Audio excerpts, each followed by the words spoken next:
again and welcome back to my channel, and today I'm making a customer's order. I was asked to make a resin sign for her son's bar that he has in his garden. So I have this sign mold here. I got it from AliExpress. It turned up earlier than I expected, so I'm starting off with the first layer of black resin. I will be doing this in multiple layers because I don't want to do it in one thick layer.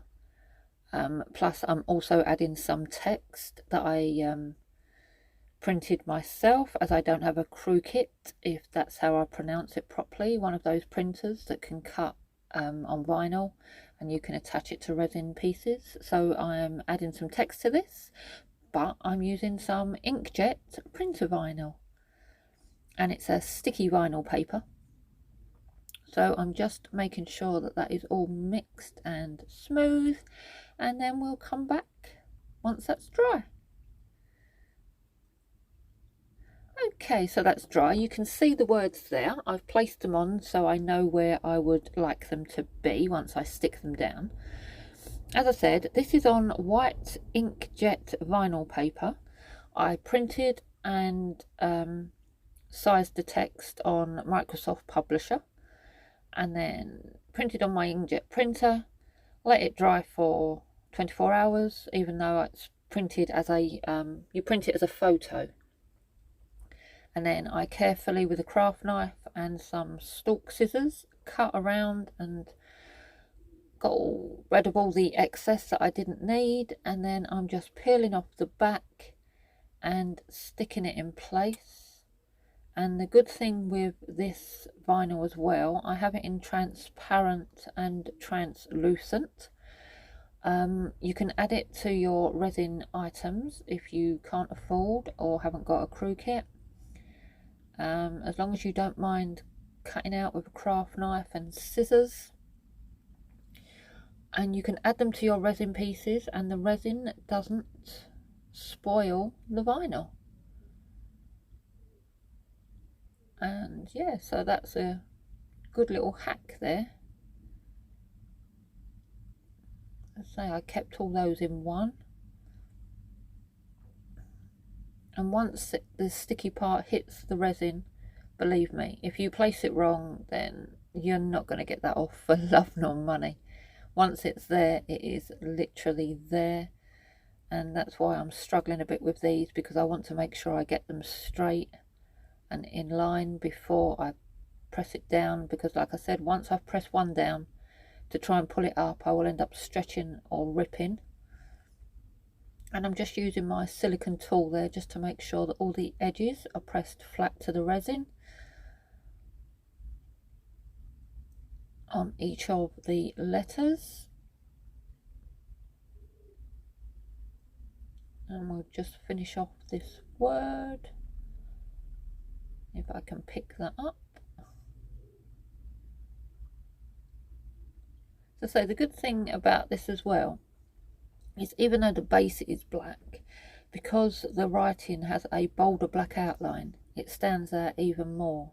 And this is the first time I've made anything like this using white vinyl, and I'm super happy with how it looks and how it actually, the finished product comes out, which obviously for me took a couple of days, but for you is straight away with the power of YouTube. So just stick the S in place and press that down like so. And then off camera I did stick the other word bar down, and I'm just going to stick these beer glasses, again printed on the same white vinyl. Wasn't sure what looked the best way to have them, and then I decided on that way. So just place those down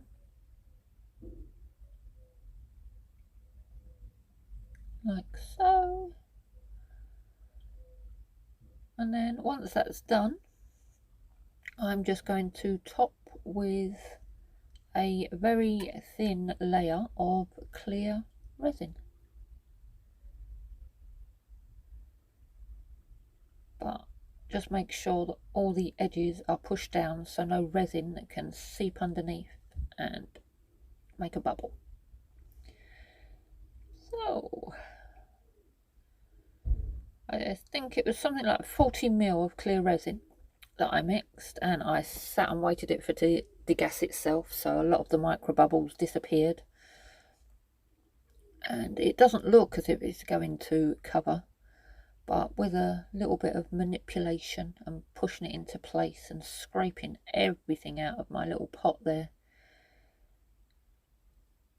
is enough just for a thin layer, just to protect those vinyl stickers and give it a gorgeous glossy shine. And then once that's dry, I will be ready to unmold.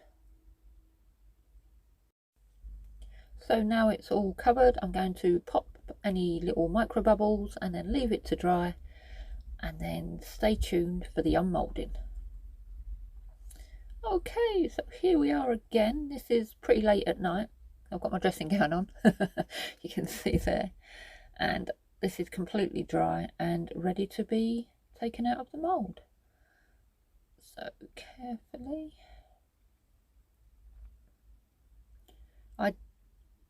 it comes with chains that I purchased as well, once we've popped it out of that bit and that bit. And there's a few finishing touches that it needs, like a bit of smoothing around the edges. But I absolutely love how that looks. So thank you for watching. Until next time, bye.